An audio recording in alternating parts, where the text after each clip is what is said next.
ఎవరో చెప్పాల్సిన అవసరం లేదు. వెలుగు ఉంది కాబట్టి నీకు తెలుసు, అడుగు. ఈరోజు ఎంతోమంది చీకట్లో బ్రతుకుతూ బంధించబడిన వారుగా, నలిపివేయబడిన వారుగా బ్రతుకుతూ ఉన్నారు. కానీ ప్రభు ఈరోజు మాట్లాడుతున్నాడు అండి, మేలుకో. అపవాది నిన్ను చాలా మత్తులతో నింపేశాడు. మేలుకో. ఏంటి నీ బ్రతుకు, ఏంటి నీ జీవితం, ఏంటి నీ గమ్యం, ఏంటి? మీ వయసు ఎంత నేను అడగట్లేదండి, మీ వయసు ఎంత నేను అడగట్లే. వయసు బట్టి కాదు వచ్చేది మెచ్యూరిటీ.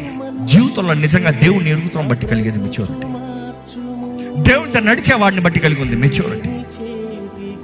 ఎందుకంటే ఫిలిస్తీన్లు వచ్చి ఇశ్రాయేలులను అవమానపరుస్తూ, బెదిరిస్తూ, దబాయిస్తూ ఉంటే రాజైన సౌలు కూడా మౌనంగా కూర్చున్నాడు పిరికొండ. ఇశ్రాయేలు ఒక్కొక్క అడుగు వెనక్కే తీశారు కానీ ముందుకెళ్ళలేకపోయారు. కానీ బాలుడైన దావీదు అంటున్నాం, హూజ్ మెచ్యూర్? ఎవర్రా ఈ సున్నత లేని ఫిలిస్తీయుడు జీవం కలిగిన దేవుని నామాన్ని అవమానపరుస్తున్నాడు?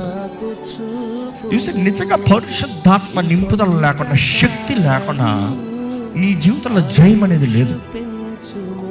ఈరోజు మీ జీవితంలో దేవుడు కార్యం జరిగించాలని ఆశపడుతున్నాడు. కానీ మన బ్రతుకులో మనం చేయవలసిన, దేవుడు అంటాడు మేలుకో, మేలుకో, మృతులుగా ఉండద్దు. ఇదిగో సింహము పొంచి ఉన్నాడు. ఇన్ఫాక్ట్ దేవుడు చెప్తున్నాడు, ఇదిగో నువ్వు కానీ నీవు పశ్చాత్తాప పడకపోతే, నీవు ఏడకపోతే, నీ బ్రతుకుని మార్చుకోకపోతే, నీకు తర్వాత, దీని తర్వాత వచ్చే కీడు ఇంకా భయంకరమైనది, జాగ్రత్త.